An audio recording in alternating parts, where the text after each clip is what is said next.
Good afternoon. Thanks for coming out.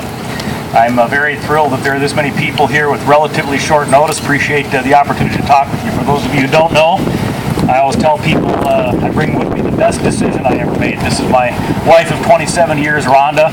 We have a couple of kids that are back home. We've got a daughter, Amanda, who's going to be a junior at the University of North Dakota, right over across the river, and my son will be a senior at Lakeville South. Now, a lot of people have asked me why I'd want to do this and what motivates me.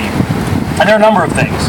But I think the first thing that comes to mind is I sincerely believe in the ideas that this country stands for, and I certainly believe in the way that this state has implemented them. It's a long time ago I went to this building back here, graduated in 1980. But I'll tell you, it proves that this is a good country. My parents divorced when I was 11 years old. I didn't have any kind of special advantages growing up. I also didn't grow up in poverty. I grew up in a pretty typical middle-class home. Had a lot of great friends. Certainly Steve Gander has just about caused me to get emotional here, so I won't think about it. And he knows I feel the same way about him. Along with that, I had a great support from the community. I had great support from a school that provided me an education, public school kid all my life. And so I believe in this state. I believe in this country. I believe in the ideals upon which this country was formed. And that's why I'm doing it. It's really no more complicated than that.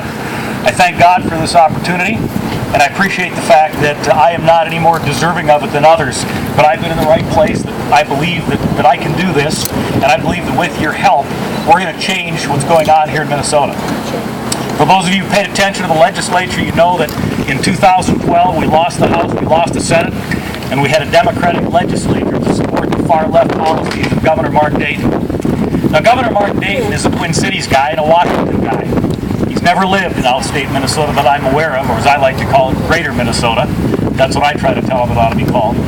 And he doesn't understand the challenges that we face. He doesn't understand that when they implement a warehousing tax that was in the tax bill this last year, that it makes it just that much more difficult for a fine city like East Grand Forks or Moorhead or Duluth to compete with a much more competitive business climate across the street, literally across the street or across the river.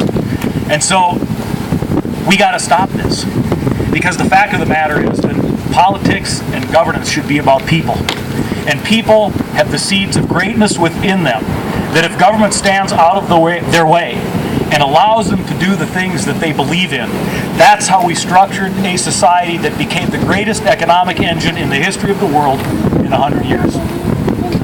So I'm proud to be here. I'm proud to have this opportunity. And let me just tell you a little bit about what's important to me and what we're going to do during this campaign. We need to focus on creating a solid and well-funded education system. However, money is not the answer. I can tell you that in my city of Lakeville, School District 194, we spend approximately $8,600 per pupil. They spend over $14,000 per pupil in Minneapolis and St. Paul, and the job's not getting done. So the fact is, we've got to think boldly. We've got to think about getting people an opportunity to get their children into a school that will serve them well, regardless of their means. I can promise you I will do that. You might say to yourself, well, how does that affect me? I live in East Grand Forks. We've got great teachers, great schools. It affects you in that a school system that doesn't educate all of the people churns out folks that are not as well able to contribute. It puts pressure on our social services system. It drives up our crime rates. It drives up our incarceration rates. And it creates a society that doesn't provide the promised equal opportunity for all. Secondly, we've got to get this economy running. And you don't do that by, quote, creating jobs through government. There is nothing wrong with public service. And I have a great appreciation for people that work for government and do a job well to serve us all. But the purpose of having government employees is to get necessary government services performed, not to drive an economy. The economy is driven by the private sector innovating, creating, hiring, and providing goods and services that people want to buy.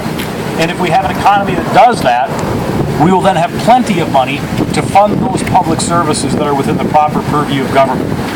I was a part of the leadership team in the Republican majority when we passed the budget in 2011. We had faced a $5.1 billion projected deficit. Without raising taxes, we were able to get ourselves into a position that revenues were increasing into the Treasury, and by this last spring, the forecast of the deficit for the upcoming biennium was $627 million. So So we created a much more stable fiscal situation. What did this governor do? Raise taxes by $2.1 billion to solve a $627 million problem. And I think the thing that shocked me the most is I certainly believed that he would honor his promise to get, quote, the rich. By the way, I don't believe that we should do that. But at least I thought he would just attack those people that he had attacked during the campaign. But I'm telling you, the cost of everything you buy will go up with the warehouse tax.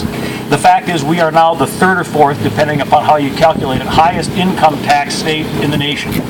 We just lost a major company out of the Twin Cities that is going to cost us many, many jobs, and I know there's more of it coming. So folks, I want to thank you for being here. I want to promise you that I do not believe that the central focus of the world, of this state, of this nation should be government. The central focus should be the greatness that resides within each individual. And as your governor, I'll do everything I can to restrict the burdensome requirements that government puts on people. I'll tell you a little bit about myself now. I've got a small business that I ran in Lakeville for quite some time. And I currently am an in-house small business lawyer. My wife, as I said, we've been married for 27 years, so I've got a couple of kids. And we attend the Trinity Evangelical Church in Lakeville, and we live pretty close to Main Street, Minnesota.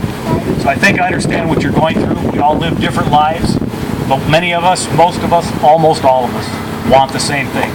Whether you're a shoemaker in Red Wing or a window manufacturer in War Road or a farmer in the Red River Valley, you want the opportunity to have freedom, liberty, to earn a decent living, to be able to send your kids to school and provide a better future for them than the life that you've ever been able to live. And then you probably want to spend your golden years with a little bit of peace and comfort, enjoying the fruits of your labor.